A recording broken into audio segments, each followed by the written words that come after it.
ज्ञान the treasure में आपका स्वागत है। और हम आपको बताएंगे कि हनुमान जी कहाँ रहते हैं।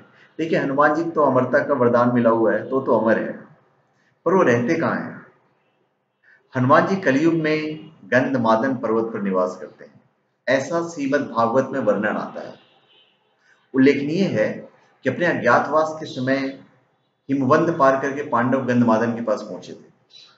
एक बार भीम सहस्त्र दल कमल लेने के लिए गंधमादन पर्वत के वन में पहुंच गए थे, जहां उन्हें हनुमान जी को लेटे हुए देखा था, और फिर हनुमान जी ने भीम का घमंड चूर कर दिया था। कलयुग में जहां जहां भगवान श्री राम की कथा कीर्तन इत्यादि होते हैं, वहां हनुमान जी गुप्त रूप से विराजमान रहते हैं। सीता जी के वचनों के अनुसार अजर अमर गुण निधि सुत होऊ, करहु बहुत रघुनायक छो। अभी गंधमादन पर्वत क्षेत्र और वन। गंधमादन पर्वत का उल्लेख कई पौराणिक हिंदू धर्म ग्रंथों में हुआ है। महाभारत के पुरा कथाओं में भी गंधमादन पर्वत का वर्णन प्रमुखता से आता है।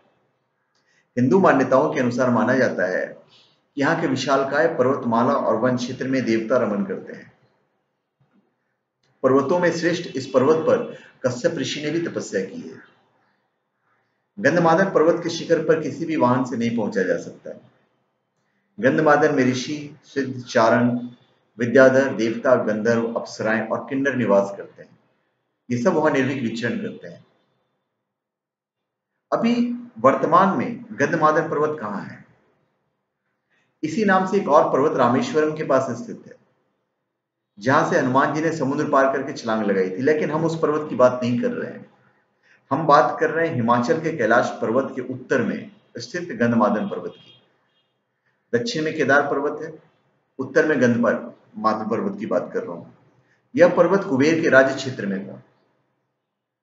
सुमेरु पर्वत की चारों दिशाओं में स्थित गजदंत पर्वतों में से एक को उस काल में गंधमादन पर्वत कहा जाता था। आज यह क्षेत्र तिब्बत के इलाके में पड़ता है। पुराणों के अनुसार जम्बूद्वीप के इलाव्रत खंड और भद्राज खंड के बीच में गंधमादन पर्वत कहा गया है, जो अपने सुगंधित वनों के लिए प्रसिद्ध था। अभी गंधमादन कैसे पहुंचेंगे आप आज की तारीख में? पुराणों के अनुसार जम्बूद्वीप के इलाव्रत खंड और भद्राज खंड के बीच में गंधमादन पर्वत कहा गया है, जो अपने सुगंधित वनों के लिए प्रसिद्ध था। इस क्षेत्र में दो रास्तों से जाया जा सकता है।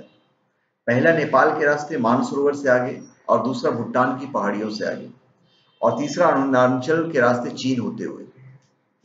संभवतः महाभारत काल में अर्जुन ने असम के एक तीर्थ में जब हनुमान जी से भेंट की थी, तो हनुमान जी भूटान या अरुणाचल के रास्ते में असम तीर्थ में आए होंगे। गौरतलब है कि एक गंधमादन पर्वत उड़ीसा में भी बताया जाता है, लेकिन हम उस पर्वत की बात भी नहीं कर रहे। तो ये है गंधमादन पर्वत, जहाँ पे हमारे श्री हनुमान जी रहते हैं। तो धन्यवाद। आप हमारे चैनल पे सब्सक्राइब करें और अपने कमेंट दीजिए। धन्यवाद।